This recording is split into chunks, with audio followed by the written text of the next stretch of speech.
Chers amis, soyez les bienvenus à l'IDC une autre fois. Et je suis très heureuse de vous voir si nombreux. Votre présence ici ce soir, c'est un bon témoignage de votre estime pour notre cher invité, qui j'ose appeler un ami, Frédéric Pons. Frédéric Pons a notamment écrit sur les opérations militaires françaises à l'étranger, au Liban et en Bosnie. Et ses articles sur la politique internationale dans Valeurs actuelles ont fait de lui une référence incontournable dans le monde des médias en France. Votre présence ce soir, chers amis, est aussi un signe de l'énorme intérêt qui suscite la personnalité de Vladimir Poutine.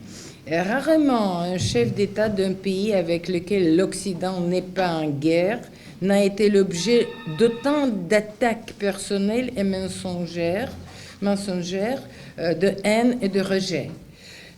Quand le vice-président des États-Unis, Joe Biden, parle du président russe en public, il l'appelle tout simplement Poutine, pour souligner son mépris et comme s'il voulait lui refuser le statut de président.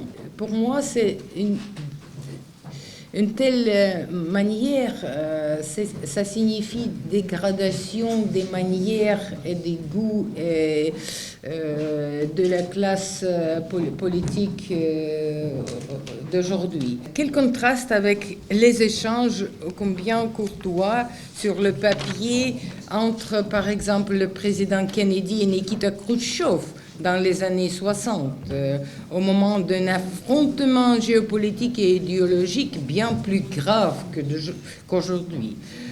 Qui lit les télégrammes des félicitations envoyées par Khrouchtchev à Kennedy en 1960 ne peut qu'être frappé par les vœux de bonheur et de succès que les dirigeants soviétiques et américains exprimaient l'un à l'autre, ainsi que par leur souhait commun d'améliorer les rapports entre leurs deux pays.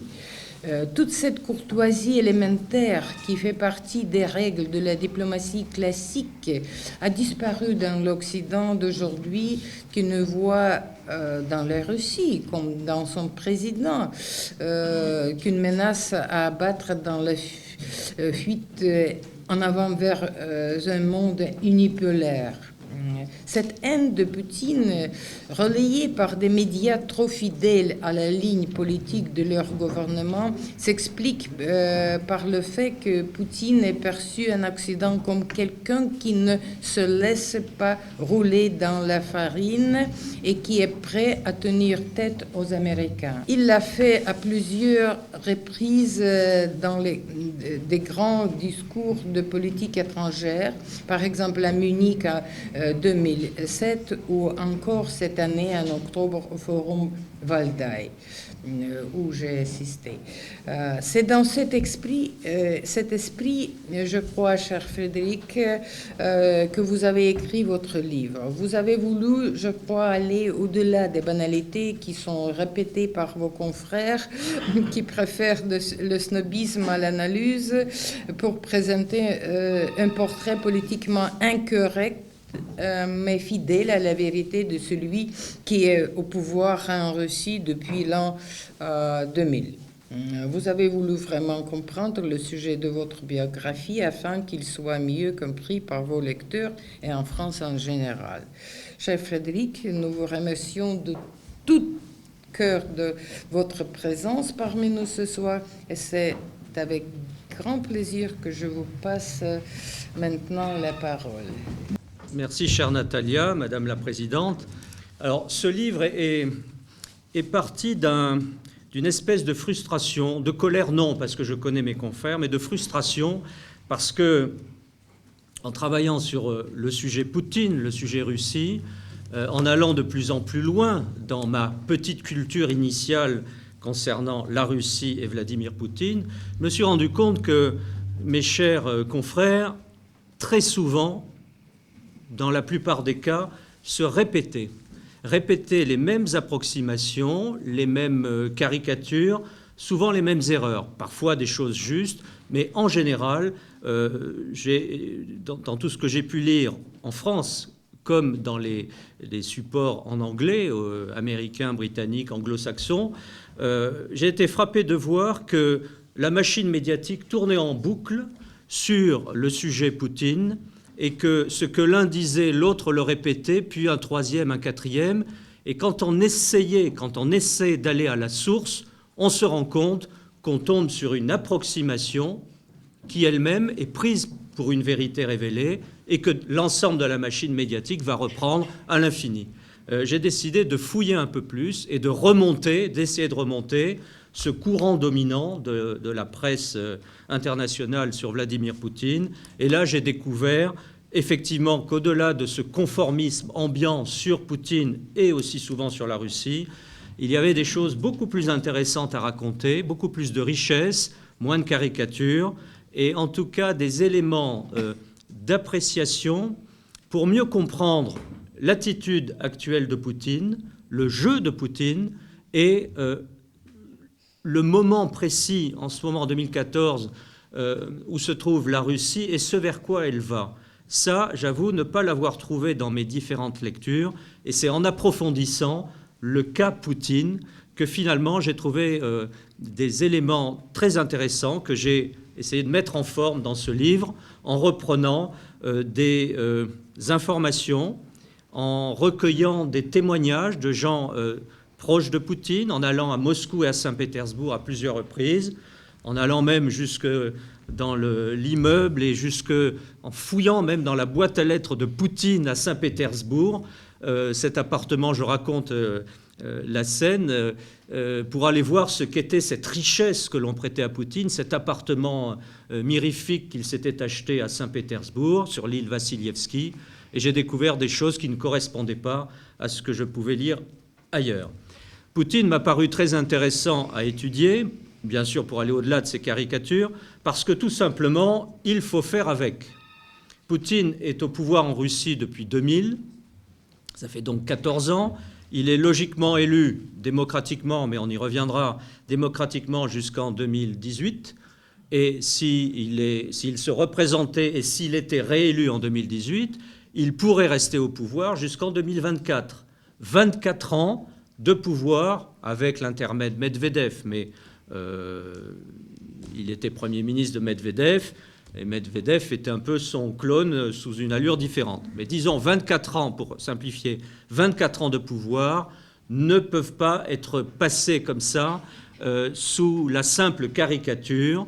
La Russie est un pays essentiel à la sécurité et à la stabilité européenne. Ce n'est pas moi qui le dis, Churchill l'avait dit bien avant moi et de plus belle façon. Eh bien, il faut que l'Europe et la France puissent travailler avec la Russie en bonne intelligence, en tout cas avec des bonnes clés de compréhension.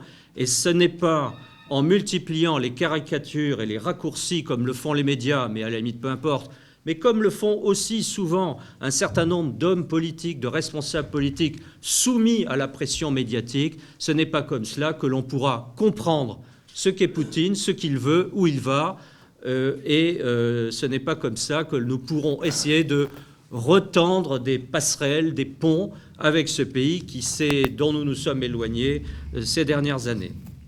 Ce qui m'a frappé, c'est Saint-Pétersbourg, dans l'histoire de Poutine.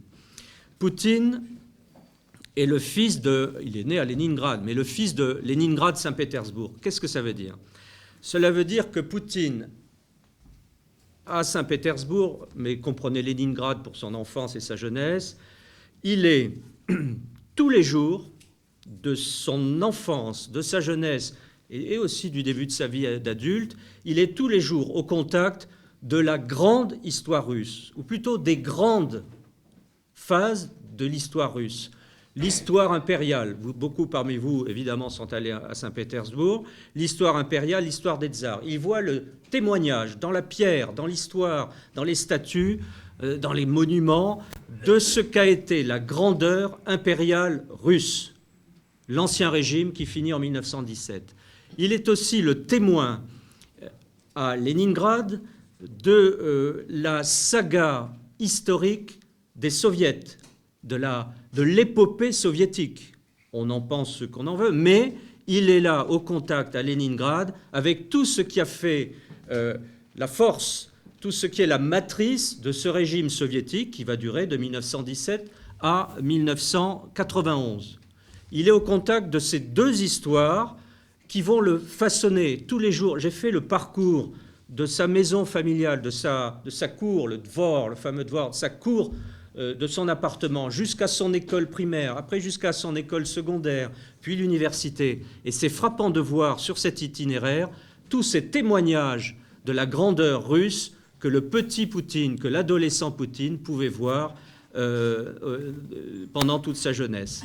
Il est aussi au contact à Leningrad d'un épisode de l'histoire que nous, Français, Européens, nous connaissons très mal. Nous connaissons très mal l'histoire de la Russie. C'est ce que les Russes appellent la Grande Guerre patriotique, 41-45, cet effrayant siège de Leningrad qui, pour le petit Poutine, est une histoire familiale, puisque ses parents ont vécu ce siège. Son père s'est battu, son père était communiste, il s'est battu contre les Allemands. Sa mère a failli mourir, elle a été laissée morte de faim ou de typhus, je ne sais plus très bien, et elle a été sauvée in extremis. Ses deux frères aînés sont morts à ce moment-là de malnutrition, du typhus.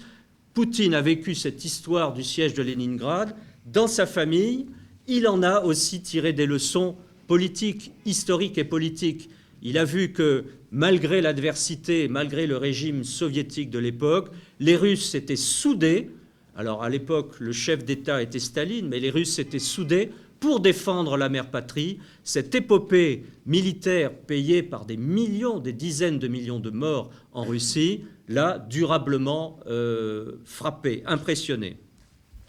Enfant, adolescent, il va aussi s'engager dans des activités sportives qui vont le marquer durablement. Ça n'est pas de l'anecdote. Ça n'est pas de l'anecdote parce que le Poutine que vous voyez aujourd'hui, c'est le Poutine qui se battait sur les tatamis quand il avait 15 ans, 20 ans, 25 ans. C'est le Poutine champion de judo de Leningrad en 1976. C'est un sportif qui, et je le raconte dans le livre, qui a appris dans le sport, et notamment le judo, qu'il a pratiqué à haute intensité, c'est-à-dire sur le plan physique, mais sur le plan philosophique aussi, qu'il a pratiqué intensément et dont il tire aujourd'hui pour sa pratique politique, notamment alors avec les Russes, ses interlocuteurs russes, mais aussi avec ses interlocuteurs occidentaux, il en a tiré des leçons, une pratique, une gestuelle et alors certains parlent de cynisme, mais une capacité manœuvrière étonnamment liée à celle du champion de judo qu'il a été. Ne jamais montrer sa peur, utiliser la force de l'autre pour progresser et en profiter, porter l'attaque quand l'autre s'y attend le moins. Ce sont des principes éternels du judo, et Poutine l'a expliqué longuement. Et quand on reprend tout ce qu'il a fait en termes de négociations sur ces dernières années avec les présidents américains, ukrainiens, français, la chancelière allemande, il est frappant de voir jusque dans sa gestuelle combien cette pratique du judo, et je répète, pratique physique et philosophique, l'a durablement façonné, ce qui explique que souvent, nos chefs d'État, nos autorités sont un peu désarçonnés devant cet homme qui est resté une boule de muscle, mais qui est beaucoup plus que ça, et qui peut dérouter par son côté un peu timide, un peu brutal. Il a comme quand on le voit, et je l'ai vu dans des sommets, et ça m'a souvent frappé, il a une gestuelle presque contrainte, mais c'est la gestuelle des champions de judo qui s'avancent sur un tatami.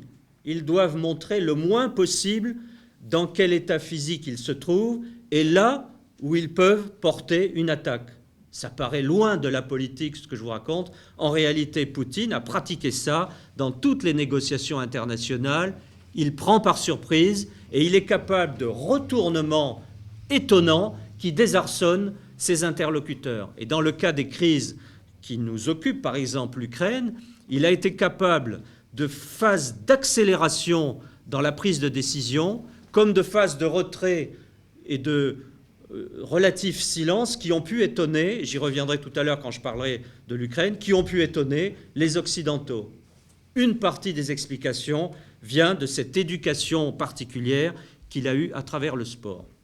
Mes chers confrères, en général, c'est l'ancien KGBiste, le colonel du KGB, le maître espion. Bon, des formules un peu toutes faites que tout bon journaliste est toujours tenté d'utiliser, mais qu'il faut essayer d'éviter. En réalité, quand on va un peu dans le détail de tout cela, on se rend compte que ces années KGB sont alors limitées dans le temps et finalement, au risque peut-être de choquer Natalia ou des Russes ici, ces années KGB sont plus, je les qualifierais de médiocres.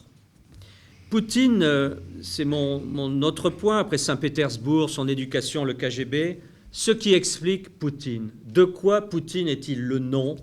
De quoi Poutine est-il le fils ou l'héritier?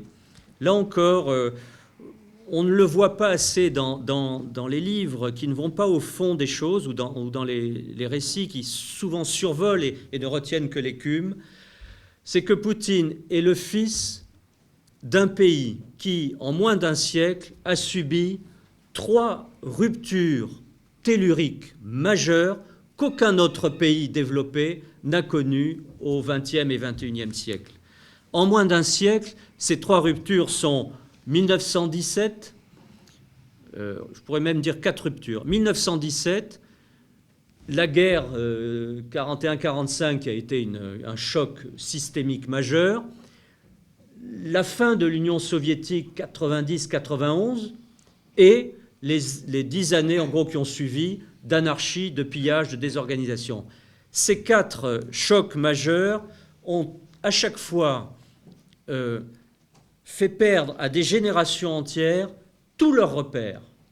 La population qui a vécu cela, des plus jeunes, surtout les plus âgés, ont perdu en quelques années tous leurs repères en 90 et tout s'est aggravé avec un désespoir sans fond pour cette période des années Helsinki où l'on a vu la désorganisation administrative totale du pays, le pillage des ressources naturelles par ce qu'on a appelé plus tard les oligarques, la rétractation du territoire de la Russie, territoire soviétique de la Russie, par l'abandon forcé d'un certain nombre de territoires extérieurs, alors c'était des républiques satellites, ce repli de la Russie après 90, qui a duré 10 ans, avec cette implosion intérieure, a été vécu par un certain nombre de chercheurs russes et finalement par l'ensemble de la population russe comme une défaite, une humiliation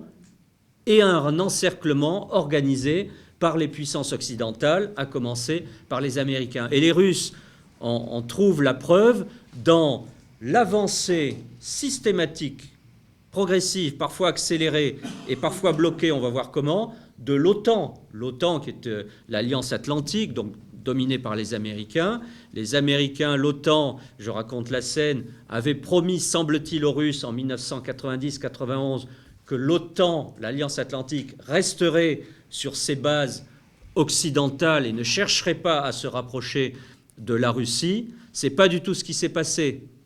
Progressivement, au fil des années 2000, 90 et 2000, on a vu l'OTAN s'installer dans les 3 pays baltes, en Pologne, en Hongrie et dans quasiment toutes les anciennes républiques populaires qui étaient le glacis de l'Union soviétique à l'époque. Les Russes, entre 90 et 2000, encaissent tout cela, ne peuvent rien faire, sont humiliés, ressentent très très fort, et ça se voit dans les think tanks, dans les organismes de recherche stratégique de Russie, tout ce qui a pu sortir Le Monde, ils ont eu l'impression très nette d'être encerclés, d'être incapables de réagir et d'être humiliés. À la fin des années Helsinki, 99, 2000, 2001, arrive un petit bonhomme, 1,70 m, l'air froid, le cheveu plat et les gestes brusques, c'est Poutine.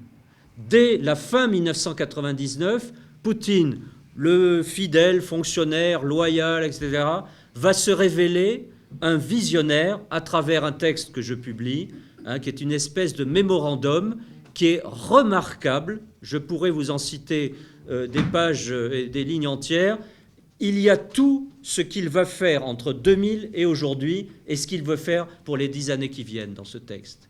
Il y a le constat de l'effondrement de l'Union soviétique, de l'aberration du système soviétique, et Poutine, en cela, n'est pas un nostalgique du modèle soviétique, puisqu'il y a des phrases explicites d'une force incroyable sur ce système. Tout ce qu'il espère, tout ce qu'il veut pour la Russie, cette renaissance politique, administrative, culturelle, religieuse, morale, militaire, diplomatique de la Russie, tout est dans ce texte que Poutine va progressivement appliquer entre 2000 et 2014, y compris pendant l'intermède Medvedev. Le redressement de la Russie, la nouvelle révolution russe que mène Poutine se trouve dans ce texte. Poutine, à ce moment-là, comprend où se trouve le pays, comprend, et les grands destins, c'est ça, un homme et des circonstances, il comprend que le pays a besoin d'être sauvé, a besoin de laver ses humiliations, et à partir de là, ses discours vont être ceux de la relève, de la restauration intellectuelle et morale, pour reprendre le titre de Renan chez nous en France. Poutine applique des méthodes qui ont beaucoup choqué en Occident. Alors, naturellement, Poutine n'est pas forcément un homme joyeux, n'est pas un homme cordial, il est même un peu brutal, c'est l'homme qui saisit au collet son adversaire. Il aime ça, il aime le fight, il aime le combat. Eh bien, il a pris au collet, en quelque sorte, la Russie dans un premier temps, pour la relever et pour en sortir le meilleur. Mais il l'a fait avec quelle méthode ? Avec les méthodes traditionnelles de la culture politique russe. Ça remonte au tsar, mais les soviétiques, les soviets ont été les héritiers de ces méthodes, et Poutine, tout en étant démocratiquement élu, sans doute le premier président réellement démocratiquement élu de la Russie moderne, Poutine a appliqué ces méthodes, c'est les méthodes au knut, le Kremlin commande. Eh bien, dans ce pays où il n'y avait plus d'autorité ni centrale ni régionale, Poutine va commencer par remettre de l'ordre en serrant la vis aux gouverneurs de région, en les remplaçant les uns après les autres et en faisant ses alliés, les alliés du pouvoir central, les gouverneurs de région qui étaient devenus des satrapes locaux qui s'enrichissaient souvent sur le dos des populations. Il va remettre en état une administration qui avait progressivement fondu ou qui était devenue pléthorique et totalement inefficace. Et donc il va stabiliser sur le plan intérieur ce pays qui partait à volo. Il va aussi s'attaquer, et dès 2000-2001, à ces fameux pillards de l'économie, les oligarques. Alors là encore, quand on lit certaines analyses, certains livres, on a l'impression que Poutine est entré en guerre contre les oligarques, contre les hommes d'affaires, contre l'économie russe. 2 ou 3 dates clés importantes dans la trajectoire de Poutine. Il arrive, il est élu en mars 2000. D'emblée, il dit, et avant même d'être élu, il n'est encore que président par intérim, il va relever un des défis majeurs de la Russie moderne à ce moment-là, c'est la guerre dans le Caucase, la guerre en Tchétchénie. Les Russes ont perdu la première guerre de Tchétchénie au milieu des années 90 par incompétence, désorganisation, corruption, pour toutes sortes de raisons. Poutine décide en fin 99-2000 de relever le défi de la guerre contre les Tchétchènes, les salafistes, les mouvements islamistes, les mêmes que ceux que nous combattons aujourd'hui au Sahel et en Irak et en Syrie. Eh bien, Poutine relève ce défi. Beaucoup de gens autour de lui disent « N'y va pas, tu vas te briser les pattes, tu vas te brûler les ailes et ta carrière va se terminer dans le marécage du Caucase. » Poutine relève le défi. Les généraux et les troupes d'assaut russes savent qu'elles ont à ce moment-là la confiance du Kremlin, la confiance du président Poutine, qui va couvrir ce qui va se passer.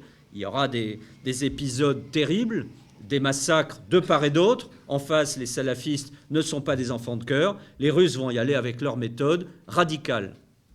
Poutine va briser les réseaux djihadistes et salafistes dans cette région, mais il ne va pas s'arrêter là, et c'est là son son génie, enfin sa vista politique, à la guerre qu'il va mener, il va tout de suite, très vite, dire qu'il faut la soutenir par des actions civiles et politiques de reconstruction de la Tchétchénie.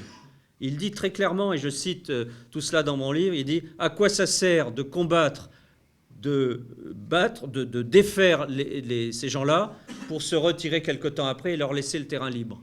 C'est tout ce qu'on n'a pas su faire en Libye. On abat Kadhafi, on détruit ce régime, et puis on se retire. Résultat, en Libye aujourd'hui, c'est une plaque tournante de tous les réseaux djihadistes de l'Afrique du Nord. Eh bien, Poutine a eu cette intelligence de dire on va battre, on fait une guerre totale, et en même temps on va reconstruire. En même temps on va promouvoir des élites, on va ouvrir des écoles. C'est pas moi qui le dis, je vous assure. C'est dans les discours et c'est dans les faits.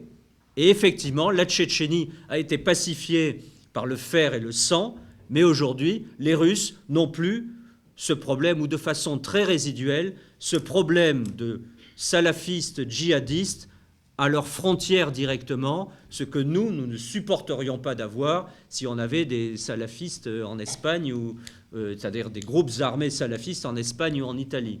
Je pense qu'on réagirait aussi brutalement que l'a fait Poutine en Tchétchénie. Il gagne cette guerre et ça redonne confiance à la population et ça va doper la popularité de Poutine qui depuis n'a pas baissé, puisqu'on se le disait tout à l'heure avec Natalia, la popularité de Poutine après 14 ans de pouvoir est de 86-87%, ce qui est significatif quand on sait que notre président en est à 13%. Le fait qu'il y ait aujourd'hui un conflit territorial avec l'Ossétie, entre la Géorgie et la Russie à propos de l'Ossétie, eh bien ça neutralise l'extension de l'OTAN qui, d'après ses statuts, ne peut pas intégrer un pays qui a un conflit territorial avec un autre.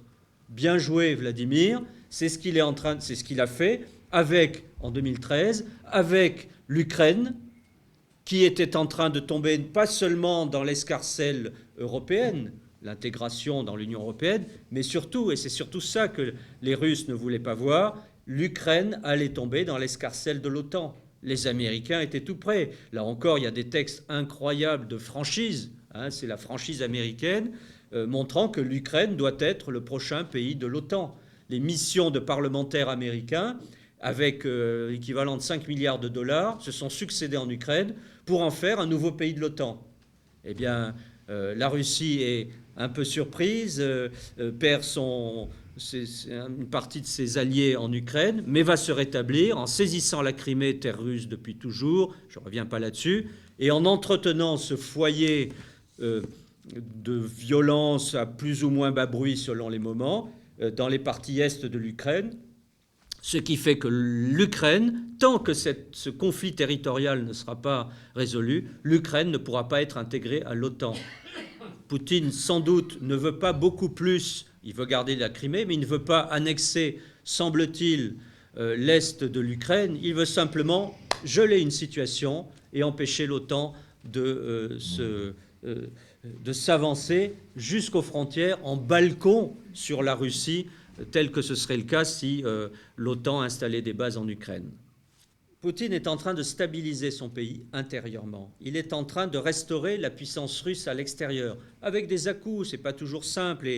Et l'Occident, qui croyait la Russie enterrée pour de longues années, redécouvre un pays qui a refait son unité, qui est en train de refaire son armée, des investissements à coût d'un programme de 500 milliards de dollars sur une vingtaine d'années, les investissements dans le budget, dans les crédits militaires de la Russie sont très impressionnants. L'explique, c'est qu'il y a un vrai objectif de redonner à la Russie les instruments de sa puissance diplomatique et militaire pour continuer à peser et défendre ses intérêts.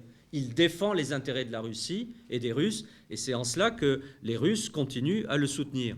Il y a, je pense, et beaucoup ici le pensent aussi, il y a beaucoup plus de légitimité et d'avenir dans une Russie intégrée, associée, le mot intégré est trop fort, est à oublier, dans une Russie partenaire avec l'Union européenne, partenaire de l'Europe occidentale, tellement nous avons de valeurs en commun, à condition de passer tout ce qui est l'écume caricaturale et souvent provocatrice de l'actualité au quotidien. Voilà, j'ai terminé. Je vous remercie de m'avoir écouté.